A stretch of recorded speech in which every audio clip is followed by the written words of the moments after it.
अस्सलाम वालेकुम। आप सब कैसे हैं? मैं हूं माविश एजाज और आज मैं बात कर रही हूं एक ऐसे टॉपिक के बारे में जो मेरे दिल से बहुत करीब है। मैं एक कराची की रहने वाली हूं। इस वक्त मैं कराची में नहीं रहती, लेकिन मैं पैदा कराची में हुई, मैं पली बड़ी कराची में हूँ और कराची के बहुत सारे मसाइल मैंने बहुत करीब से देखे हैं। मेरा ख़ानदान अभी भी कराची में रहता है, मेरा काम बहुत पड़ता है कराची में।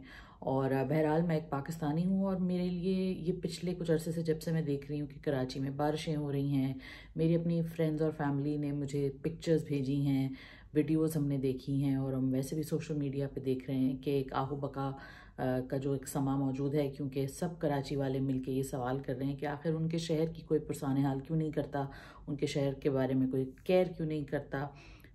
पाकिस्तान के वज़ीर आज़म इमरान खान साहब के बारे में ये नारा लगाया गया था कि जी वज़ीर आज़म कराची से, और उनकी पार्टी ने भी कराची से सीटें भी जीती हैं, तो उनसे भी बहुत सारे सवालात हुए हैं। कराची में हमारी जो मिलिट्री के जो कैंटोनमेंट्स हैं वो भी बहुत ज़्यादा हैं, तो मिलिट्री से भी बहुत ज़्यादा सवाल हुए हैं।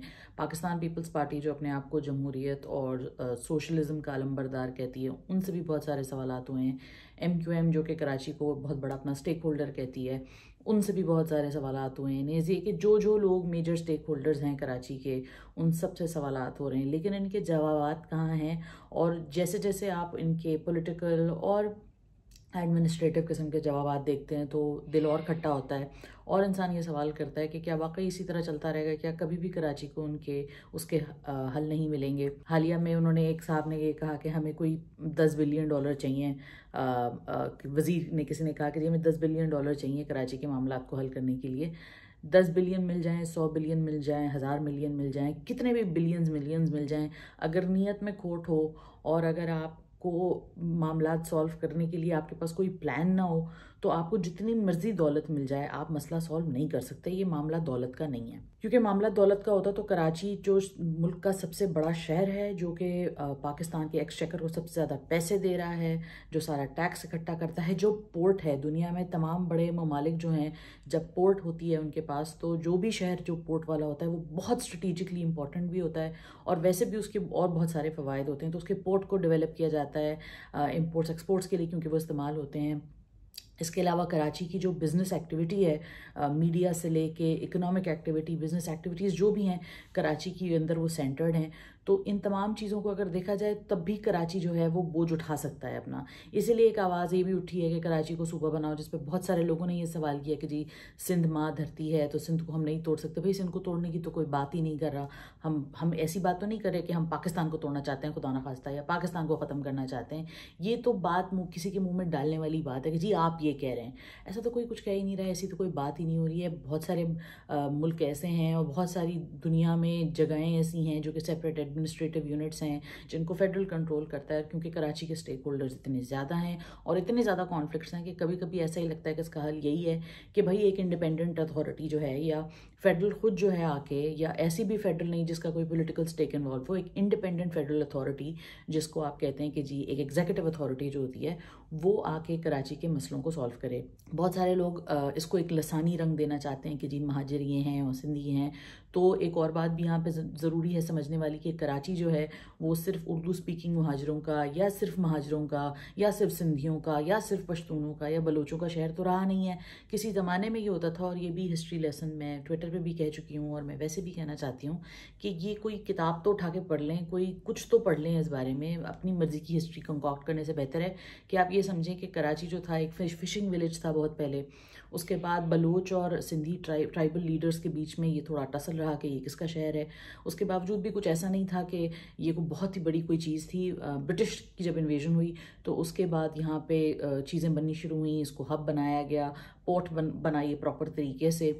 और फिर मच लेटर जब इसको ब्रिटिश ने आके जब अपनी अपनी सारी वाली चीज़ें बनाई, जो कि यहाँ पे आज आप देखते हैं रेलवेज़ वगैरह, ये सारी चीज़ें, कंटोनमेंट्स जो हैं, जो सेटलमेंट्स हैं, वो सारी ब्रिटिश की बनाई हुई हैं। अब पाकिस्तान में, इंडिया में, या जहाँ जहाँ ब्रिटिश कॉलोनीज रही हैं, तो वहाँ ब्रिटिशर्स ने अपनी अपनी जो है वो झंडे गाड़े हुए हैं आज तक, जो कि चीज़ें चल रही हैं, इंक्लूडिंग पाकिस्तान का पीनल कोड वो भी हमने ब्रिटिश एरा से इनहेरिट किया हुआ है। तो पाकिस्तान एक बहुत पुराना मुल्क नहीं है, तो ये बहुत ज़्यादा पुरानी बातें नहीं हैं, ये बड़ी नई बातें हैं, बड़ी बल्कि रीसेंट बातें हैं। और आप ये सब बातें देख सकते हैं, किताबों में मौजूद हैं, अखबारों में मौजूद हैं। लेकिन ट्विटर पे, सोशल मीडिया पे लोग आके अपनी तरफ से कुछ भी बात कर जाते हैं और फिर जब उनको रीट्वीट्स और लाइक्स मिल जाते हैं तो लोग समझते हैं कि बस जी बिल्कुल मनोवन सच हो गया है। लेकिन सच ये है एक्चुअली में, जो किताबों में लिखा हुआ है, हिस्ट्री की किताबों में लिखा हुआ है, और जो लोग जानते भी हैं, जिनकी आबा अजदाद कराची में रहे हैं और जो कराची आए भी पिछले 70-80 साल पहले, तो उन्होंने भी देखा कि कराची जो था वो एक बड़ा खूबसूरत शहर था, बिज़नेस एक्टिविटी वहाँ बड़ी ज़बरदस्त होती थी। पाकिस्तान बनने के बाद, जिसको हम एक और बड़ा एलिगेशन उर्दू स्पीकिंग महाजरों के ऊपर होता है, या एक महाजर अशराफिया के ऊपर होता है, उर्दू बोलने वाले अशराफिया के ऊपर होता है कि इन्होंने आके जो है सब तबाह बर्बाद कर दिया, ख़त्म कर दिया सब कुछ। लेकिन एक्चुअली में जो वो हेजमनी थी, जो कि मैं एडमिट करती हूँ कि एक हेजमनी बिल्कुल थी, लेकिन वो हेजमनी तो बहुत कम अरसे रही। उसके बाद तो डिक्टेटरशिप आई, फिर उसके बाद 70 की दिहाई के बाद से तो पाकिस्तान पीपल्स पार्टी है, और पाकिस्तान पीपल्स पार्टी जब से सिंध पे रूल कर रही है, जुल्फ़िकार अली भुट्टो हों या बेनज़ीर भुट्टो हों, या उसके बाद बिलावल भुट्टो हों या बिलावल ज़रदारी, जो भी उनको आप कहना चाहें, और ज़रदारी साहब खुद हों, तो उसके बाद से तो वही रूल कर रहे हैं। डिफैक्टो रूल है सिंध में पीपल्स पार्टी का, और चाहे वो फेडरल में पावर में ना भी हो, सिंध के ऊपर तो पीपल्स पार्टी की हुकूमत रही है। तो पीपल्स पार्टी से ये सवाल क्यों नहीं करना चाहिए कि उन्होंने सिंध के लिए क्या किया। अगर वो कराची को ये कहते हैं कि जी कराची पे जो है MQM की जैसे कातिल जमात और टेररिस्ट जमात और बड़े बड़े सारे नाम वो MQM को देते हैं, जो कि मैं कहती हूँ बिल्कुल शौक से दें, लेकिन फिर अपने ऊपर भी जो लेबल्स लगे हुए वो भी एक्सेप्ट कर लें। फॉर एग्जाम्पल, पीपल्स पार्टी से ये सवाल किया जाता है कि भाई आपने देही इलाकों के, जो सिंध के देही इलाके हैं, उनके लिए क्या किया। ठट्टा, बदीन, ये जितने भी छोटे छोटे शहर हैं जिनको हम देख रहे हैं, उनमें ऐसा लगता है कि वो अभी भी वहीं 1900 और 1800 के कहीं बीच के अंदर वो फंसे हुए हैं। तो उनको क्यों नहीं डेवलप किया गया है, उनके ऊपर बात क्यों नहीं हो रही है। फिर हम बात कर लेते हैं कि जो बारिशों के बाद जो सैलाब आया है, तो लाहौर में भी बारिश होती है, और जितनी की बारिश कराची में हो रही है, जिसको कहा जा रहा है कि जी रिकॉर्ड टूट गया है, इससे ज़्यादा रिकॉर्ड तोड़ बारिशें दुनिया भर के मेट्रोपोलिस में होती हैं। एक ज़माना था, मैं हांगकॉन्ग में रहती थी, हांगकॉन्ग में मेरा ख्याल से हर तीसरे दिन बारिश होती थी। और हांगकॉन्ग भी ऐसा शहर है जो कि ब्रिटिश कॉलोनी था, और वो उसको भी इस तरह ये नहीं था कि वो हमेशा से उनके पास मेट्रो थी। 1970s-80s तक हांगकॉन्ग में लोग कश्तियों पे चल चल के एक आइलैंड से दूसरे आइलैंड जाते थे, और वो ऐसा इलाका है जहाँ मुसलसल बारिश होती है, लेकिन वहाँ कभी भी ज़िंदगी नहीं रुकती। और वहाँ इतनी पॉपुलेशन डेंसिटी वहाँ पे इतनी ज़्यादा है कि आप तसव्वुर नहीं कर सकते। I think it is one of the world's most populous and most densely populated areas. उसके बावजूद भी ऐसा नहीं होता कि वहाँ ज़रा सी बारिश होती है और सब रुक जाता है और घरों में पानी आ जाता है और बह रहा होता है। वो भी पोर्ट है, उधर भी जो है वो समंदर और पानी वानी के बहुत सारी चीज़ें हैं। लेकिन कमाल ये है कि वो शहर ऐसा बिल्कुल भी नहीं थमता। लेकिन कराची को जब आप देखते हैं, तो आप कराची के मसाइल को जब आप देखते हैं, तो आपका दिल खून के आंसू होता है, क्योंकि ये शहर जो पाकिस्तान का सबसे बड़ा शहर है, पाकिस्तान का सबसे मजबूत शहर है in terms of economic activity, और जब यहाँ पे जब कुछ होता है तो फिर आपका पूरा मुल्क हिलता है, क्योंकि यहाँ पे इकोनॉमिक एक्टिविटी पे खलल आते थे। और नो डाउट ऐसे एथनिक स्ट्राइप्स पास्ट में हुए हैं, जिनकी जिम्मेदार MQM भी रही है, जिनकी जिम्मेदार पीपल्स पार्टी भी रही है, ANP भी रही है। लेकिन अफसोस ये होता है कि जब किसी एक जमात को या किसी एक ग्रोह को हम जिम्मेदार ठहराते हैं, जो कि मैं भी ये कहती हूँ कि मैं कभी भी ये नहीं कहूँगी कि जी जब बस आप सारे धावे जो हैं पीपल्स पार्टी पे पुलते हैं। मैं कहती हूँ सबको जिम्मेदार ठहराएं। आप आर्मी से लेके, मिलिट्री से लेके, MQM से लेके सबको जिम्मेदार ठहराएं, लेकिन फिर सब अपनी जिम्मेदारी कबूल करें। लेकिन अफसोस ये होता है कि सोशल मीडिया पे मैं देखती हूँ कुछ ऐसे लोग हैं जो अपनी जिम्मेदारी कबूल ही नहीं करना चाहते, जो आएँ बाएँ शाएँ कर रहे होते हैं। और ये आएँ बाएँ शाएँ वाले लोग जो हैं वो सबसे ज़्यादा डेंजरस होते हैं, इसलिए क्योंकि जब आप आएँ बाएँ शाएँ करते हैं एक जेन्युइन प्रॉब्लम के लिए, तो फिर आपको पता चलता है कि आपकी दाढ़ी में तिनका है। इलीगल इंक्रोचमेंट्स हुई हुई हैं शहर के ऊपर, नालों के ऊपर बड़ी बड़ी बिल्डिंगें तामीर कर दी गई हैं, छोटी छोटी जगहों के ऊपर बड़े बड़े फ्लैट्स खड़े कर दिए गए हैं। किसी ने नहीं पूछा कि ये फ्लैट्स जो हैं, और अगर आप जो बिल्कुल शुरू में बनते हैं तो वो बड़े प्यारे प्यारे लगते हैं, लेकिन आप कुछ अर्से बाद जैसे जैसे उनका हाल बतदरीज ख़राब होता रहता है, जब आप वो देखते हैं तो फिर आप कहते हैं यार ये क्या हो रहा है, ये किस तरह की डेवलपमेंट की गई है कि ये तो 5-10 साल भी ये बिल्डिंग सस्टेन नहीं कर सकती। फिर आप देखते हैं कि जो छोटी छोटी आबादियाँ हैं, कच्ची आबादियाँ इतनी सारी हैं, वो कैसे वहाँ पे एग्जिस्ट कर रही हैं, उनके क्या हालात हैं, ना उनके पास पीने का पानी है। फिर जब सैलाब आया और इस तरह बारिशें हुई तो कचरे आए उनके घरों के अंदर। लोगों ने कहा जी बड़ी अफसोस की बात है कि ये लोग कचरा क्यों नहीं साफ़ करते। भाई उनके पास खाने को पूरे दिन में मुश्किल से पड़ता है, वो बड़ी मुश्किल से बच्चों की फीसें अदा कर रहे हैं, वो गवर्नमेंट स्कूल नहीं भेज रहे, जमा कर करके प्राइवेट स्कूल्स भेजते हैं, क्योंकि आपकी गवर्नमेंट ने उनको, आपके सिंध में इतने सारे गोश्त स्कूल्स मौजूद हैं, कराची में इतने गवर्नमेंट स्कूल्स हैं जिनमें टीचर्स जो हैं वो सिर्फ तनख्वाहें ले रही हैं, लेकिन वो काम नहीं कर रही हैं, काम नहीं कर रहे हैं। ख़वातीन हज़रात दोनों इसमें शामिल हैं। तो अब आप बताइए कि अब वो उसकी जिम्मेदारी ये भी है कि जो एक फेडरल या एक अथॉरिटेटिव लेवल पे जो काम होना चाहिए वो ये है कि कचरा उठाने वाला एक सिस्टम होना चाहिए, ना कचरा उठाने वाला सिस्टम है। ईदी जो है, छिपा जो है, सैलानी जो है, ये बड़े वेलफेयर ट्रस्ट बने हुए हैं कराची में। ये क्यों बने हुए हैं? सवाल ये है कि एक वेलफेयर ट्रस्ट की ज़रूरत क्यों है? इसका मतलब है आपकी हुकूमत नाकाम है शहरियों को वो सहूलत फराहम करने के लिए जो उनकी एक बेसिक नेसेसिटी है, ह्यूमन राइट है उनका, कि खुदा ना खास्ता उनके साथ कोई आफत आए या उनकी कोई तकलीफ हो या उनको कोई प्रॉब्लम हो, तो फिर हुकूमत जो है वो उसके ज़राए और उसके जो भी रिसोर्सेज हैं वो इस्तेमाल हों उनको मदद करने के लिए। लेकिन ना रेस्क्यू सर्विस मौजूद है, ना वहाँ पे कोई प्रॉपर हॉस्पिटल्स ऐसे मौजूद हैं जो कि जिनको आप कह सकें कि इमरजेंसी के लिए आपका फ़ौरन साथ देंगे। लेकिन आप ये देखिए कि किस ढिठाई से लोग कहते हैं कि जी फ़लाँ जगह तो ये होता है, तो ढिमका जगह तो ये होता है, तब तो कोई कुछ नहीं बोलता। कराची के लिए सब बोलते हैं। अरे भाई, कराची के लिए लोग इसलिए बोल रहे हैं, ये आहो बका इसीलिए मची हुई है क्योंकि इस वक्त कराची का जो हाल है, इस वक्त जिस कर्ब से लोगों के पास 70 घंटे से लाइट नहीं है, लोग बैठे हुए हैं बगैर, पता नहीं ये कोई देख भी पाएगा ये वीडियो या नहीं, लेकिन बहरहाल मैं अपनी भड़ास निकाल रही हूँ उस वीडियो से, क्योंकि पिछले 3-4 दिन से मुझे मुसलसल कभी ये सुनने को मिलता है कि जी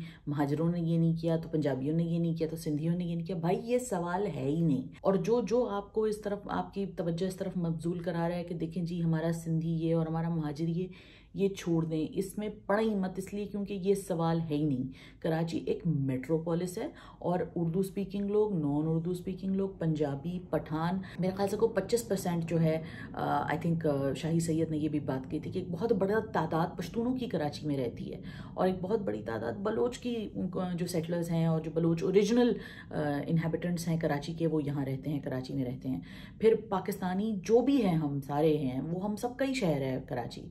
तो कोई ये बात, और फिर बहुत सारे ऐसे लोग हैं कि जिनका बिजनेसेस कराची में है, इवन तो वो खुद शायद फैसलाबाद में रहते होंगे या इस्लामाबाद में रहते होंगे या पेशावर में रहते होंगे या चारसद्दा में रहते होंगे या कोयटा में रहते होंगे, उनकी बिजनेस की बेसिस जो है वो कराची में बनी हुई हैं। तो जब ये सारा मौजूद है कराची में, जब ये सारी चीज़ें मौजूद हैं कराची में, सब लोगों के लिए मौजूद हैं, तो फिर सवाल ये उठता है कि आखिर कराची को कोई ओन क्यों नहीं करता? इसका सिंपल सा जवाब ये है कि कराची पाकिस्तान है, पाकिस्तान का दिल है, पाकिस्तान की शहरग है, और कराची को अगर नहीं देखा जाएगा ठीक से और कराची को अगर डेवलप नहीं किया जाएगा ठीक से, तो फिर इसका मतलब है कि आप पाकिस्तान को डेवलप नहीं होने देना चाहते और आप पाकिस्तान के ऊपर जो है वो एक, जो कहते हैं ना कि एक अपनी लिसानी या जो भी आपके मसले हैं या जो भी आप पर्दे डालना चाहते हैं, वो आप कराची के ऊपर, वो पाकिस्तान के ऊपर आप नाक बन के बैठे हुए हैं। तो अगर कराची डेवलप होगा तो पाकिस्तान डेवलप होगा, क्योंकि कराची एक बहुत बड़ा मेट्रोपोलिस है, इस मेट्रोपोलिस है और इसमें हर तरह के लोग हैं। कोई ऐसा शहर ये बोस्ट नहीं कर सकता पूरे मुल्क में कि जिसमें हर तरह की जो पॉपुलेशन है, हर तरह के जो बिजनेसेस हैं वो आएँ, काम ढूंढें, चलाएं। कराची को एक ज़माने में cheapest city in the world भी करार दिया गया था, यानी ये कि ये आम आवाम के लिए बहुत अच्छा शहर है। यहाँ गरीब आदमी भी बहुत अच्छे से सर्वाइव कर सकता है, रह सकता है, खा सकता है, पी सकता है। तो आप तो गरीब का गला घोट रहे हैं अगर आप कराची का गला घोट रहे हैं तो, क्योंकि कराची जो है वो गरीबों का भी शहर है, अमीरों का भी शहर है, बड़े आपको लोग भी मिलते हैं कराची में रहने वाले और गरीब तरीन लोग भी मिलते हैं। तो ये जो तमाम बातें हैं ये सब जानते हैं, ये कोई मैं नई बातें नहीं कर रही हूँ, इसके ऊपर बहसें होती रहती हैं, टॉक शोज़ में लोग जाते रहते हैं, सोशल मीडिया पे बहसें होती हैं, बड़ी बड़ी कमेटियाँ बनती हैं, गवर्नमेंट्स भी इसके ऊपर बातें करती हैं। इमरान खान साहब ने खुद ट्वीट भी किया है। अब सिर्फ सवाल ये है कि अगर क्या इमरान खान साहब या PTI जो कि अब फेडरल में पावर में है, क्या वो सिंध हुकूमत को सवाल कर सकती है? क्या उसके अंदर ये स्ट्रेंथ आ सकती है कि वो सिंध हुकूमत से ये सवाल करे कि वो कैसे चला रही है अपने इसको? और 18th अमेंडमेंट के बाद आपकी प्रोविंशियल ऑटोनॉमी जो है वो मौजूद है, तो ज़ाहिर है आप बहुत ज़्यादा सवाल भी नहीं कर सकते, क्योंकि ये भी एक catch-22 बन जाता है उनके लिए। लेकिन किसी को तो सवाल करना पड़ेगा। हमारे आवाम जो हैं वो भी प्रोटेस्ट कर रहे हैं, कुछ प्रोटेस्ट जो हैं ऑर्गेनाइज हो रही हैं, कुछ बन रही हैं, कुछ आगे। तो ये आवाम का गम गुस्सा है, ये आवाम के अंदर की आवाज़ है, ये कोई एक लिसानी जमात की आवाज़ नहीं है, ये कोई एक किसी मजहबी जमात की आवाज़ नहीं है, ये तमाम लोगों की आवाज़ है। कराची में मजहबी जमातें में भी हैं, कराची में आप एक अपना लाइफस्टाइल भी देखते हैं जो कि एक नॉन मजहबी लाइफस्टाइल है। हर तरह के लोग हैं कराची में, और मैंने हर तरह के लोग देखे हैं कराची में, हर तरह के इंस्टीट्यूशंस देखे हैं, काम किया है बहुत कराची के अंदर। और आज भी मेरा दिल जो है वो कराची के लिए ही सबसे ज़्यादा तकलीफ़ में आता है, क्योंकि मैं जब लाहौर गई और मैंने इनफैक्ट पंजाब के छोटे शहरों में देखा, अब यकीन कीजिए पंजाब के छोटे शहरों में वो इंफ्रास्ट्रक्चर मौजूद है जो कराची की बड़ी कॉलोनीज़ में मौजूद नहीं है। तो कराची को सूबा बनाया जाए, फेडरल टेरिटरी बनाई जाए, जो भी बना सकते हैं आप कराची को वो आप बनाइए, लेकिन कराची के मसले सॉल्व कर दीजिए। नहीं सूबा बनाना तो सूबा भी मत बनाइए, छोड़ दीजिए, लेकिन कराची का जो हक है वो उसको दे दीजिए। आज सूबे की बात क्यों हो रही है, फेडरल टेरिटरी की बात क्यों हो रही है? क्योंकि आपने इतने अरसे से इस शहर को इतनी बुरी तरह निगलेक्ट किया है, इतने वाहियात तरीके से उसके साथ ट्रीटमेंट किया है कि आज आपको फिर कोई इंसान ये कह नहीं सकता कि भाई आप फिर क्या करें, फिर आप ठीक है, फिर आप नहीं संभाल सकते ना, इसका मतलब है शहर। तो वो तमाम लोग जो ये बातें करते हैं कि जी हम मुल्क तोड़ने की बात कौन कर रहे हैं? और ये इल्ज़ाम ही इतना घटिया है और ये बात ही इतनी घटिया है कि ये कहा जाए कि जी आप मुल्क तोड़ना चाहते हैं या आप ये करना चाहते हैं। ये जान के स्ट्राइफ फैलाना, गलत बातें करना, गलत इल्ज़ामात लगाना, ये वो तमाम लोग करते हैं जिनको एक्चुअली में प्रॉब्लम सॉल्व करने से कोई दिलचस्पी नहीं है। उनको सिर्फ यही लड़वाते रहना है आपस में और रियल प्रॉब्लम से डिफ्लेक्ट कर देना है। तो ये डिवाइड एंड रूल की जो पॉलिसी है, जो भी ये इस्टेब्लिश करना चाहता है, तो ये उनके लिए भी इत्तला आम है कि अब लोग इतने बेवकूफ़ नहीं रहे। अब ऐसा नहीं है कि अब सोशल मीडिया में जहां आप अपना नैरेटिव चला रहे हैं वहां और भी बहुत सारे लोग आपको कॉल आउट करने के लिए बैठे हुए हैं। तो इंतज़ार कीजिए, क्योंकि ये जो है आपकी जो झूठ हैं या जो आपने अपनी तरफ से मनगढ़ंत हिस्ट्रीज़ बना ली हैं, ये सब कॉल आउट किए जाएंगे। कराची सबका है, किसी एक जमात की या किसी एक इंसान की इजारादारी नहीं रहा। कराची में जो भी तकालीफ लोगों ने भुगती हैं वो अब सबके लिए बिल्कुल बस हो चुकी हैं। मैं उम्मीद करती हूँ कि ये जो आहो बका, जैसे मैंने कहा कि जो कराची के अवाम फेस कर रहे हैं, वो इस वक्त दुनिया में लोगों तक पहुँचेंगी, पाकिस्तान के कोने कोने में पहुँचेंगी, इमरान खान साहब तक के लिए पहुँचेंगी, मुराद अली शाह तक को पहुँचेंगी, और ये उन तमाम लोगों को पहुँचेंगी जो इस वक्त कराची के लिए कुछ कर सकते हैं। तो एक्सक्यूज़ेस नहीं बनाएं, इधर उधर की बातें नहीं करें। कमेटी बनेगी, कमेटी के बाद 4 लोग बैठेंगे, बड़े बड़े होटलों में सेमिनार्स होंगे, बड़ी बड़ी मीटिंग्स बैठेंगी, उसके बाद वो कैमरा पे आएंगी, मीडिया में खबरें चलेंगी, फिर एंकर सवाल करेंगे। ये जो लूप में हम फंसे हुए हैं ना, इस लूप से बाहर निकलना होगा, क्योंकि इस लूप में कराची का सलूशन नहीं है।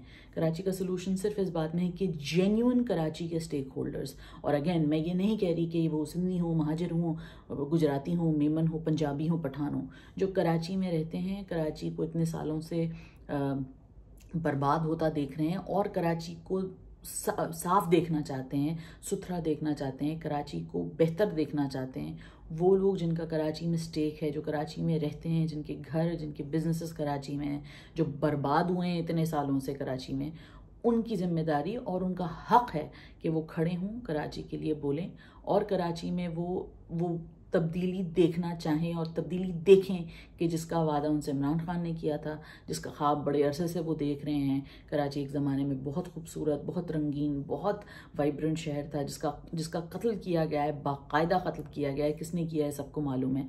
और ये नहीं है कि वो एक बंदा है या वो जैसे एक शख्स का नाम आप सोच रहे हैं, नहीं, हर शख्स ने अपने अपने तरीके से, हर लीडर ने अपने अपने तरीके से इसके कत्ल में अपना हिस्सा डाला है।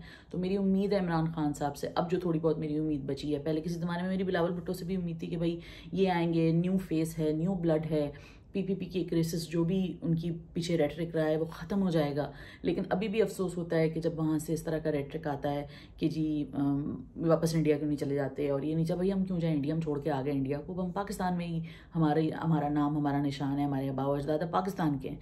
तो अफसोस होता है जब वहाँ से इस तरह का रेटरिक आता है, भूखे नंगे आए थे, पनाह गुज़ीर थे। तो ये सारी डिफ्लेक्टिंग करने वाली बातें होती हैं, डिफ्लेक्टिंग टैक्टिक्स हैं, इनका कोई फ़ायदा नहीं है और ये किसी भी तरीके से अब काम नहीं करेंगी। क्योंकि हम जैसे लोग, जो नई नस्ल है, एटलीस्ट मैं तो इतनी नई भी नहीं रही, लेकिन मेरे से भी यंगर लोग हैं, मैं उनको देखती हूँ, मुझे बड़ी खुशी होती है कि वो भी इस रेटरिक में फंसते नहीं हैं, हंसते हैं इसके ऊपर। तो अब आगे जाके सिर्फ ये उम्मीद है इमरान खान साहब से, पीटीआई से, जो कि अपने आप को एक नेशनल जमात कहती है, जो कहती है कि वो कास्ट, क्रीड, कलर पे बिलीव नहीं रखती, बल्कि एक पाकिस्तानियत पे यकीन रखती है। और वो पाकिस्तानियत ये है कि which is suppose to be an Islamic welfare state, के लोगों को हुकूक मिले, गरीब को जो है खाना मिले, छत मिले, उसको हेल्थ इंश्योरेंस। अब उन्होंने खैबर पख्तूनख्वा में ये जो चीज़ वो स्टार्ट कर रहे हैं। कराची में उनके पास आई नो की हुकूमत नहीं है, वो इस तरह वो चीज़ें नहीं कर सकते जो वो खैबर पख्तूनख्वा में कर रहे हैं। उन्होंने पेशावर BRT भी बना दी, जिसका हम सब ने बड़ा मजाक उड़ाया था और बहुत सारे लोग कहते कि जी पेशावर BRT पे तो कोई नहीं बोला, मुसलसल मीम्स बनते थे उसके ऊपर, मैंने खुद देखे हैं, बनाए भी है, मजाक भी किया है। लेकिन कराची जैसा शहर जो है वो अभी भी महरूम है, ना उसके पास BRT है, ना उसके पास कोई सेहत कार्ड, जो भी आप चीज़ कह लें, जो कि इस वक्त KPK में आ चुकी है। रेस्क्यू सर्विस नहीं है, ये मैं बार बार कहती हूँ, बहुत सारे लोग बार बार कहते हैं। तो कराची का जो नोहा है वो और कितने दिनों हमने पढ़ना है। तो सिर्फ जो उम्मीद जो है वो पीपीपी के स्टेक होल्डर से है कि खुदारा काश अब ये इस वाला मोमेंट जो है आपको थोड़ी शर्मिंदगी के ऊपर जो है वो थोड़ा ले जाए। और again PPP is not equal to Sindhis, बहुत अच्छे, बहुत प्यारे और बहुत ही मुखलिस सिंधी लोग हैं जो कि नहीं चाहते कि सिंध बर्बाद हो, और वो पीपीपी को बिल्कुल सपोर्ट नहीं करते। तो पीपीपी से भी मेरी गुजारिश है कि अगर आपको मुल्क का मुस्तकबिल अच्छा करना है, कराची का मुस्तकबिल अच्छा करना है, तो खुदारा कोऑपरेट कीजिए, मज़ीद डिविजिवनेस मत फैलाएं, मज़ीद डिस्कॉर्ड मत फैलाएं। पाकिस्तान के लिए, कराची के लिए उम्मीद करें कि हम मिलके कैसे काम कर सकते हैं, कराची को उसके हुकूक कैसे दिला सकते हैं। अगर आपको वाकई कराची का दर्द है तो कराची को जीने दीजिए। शुक्रिया।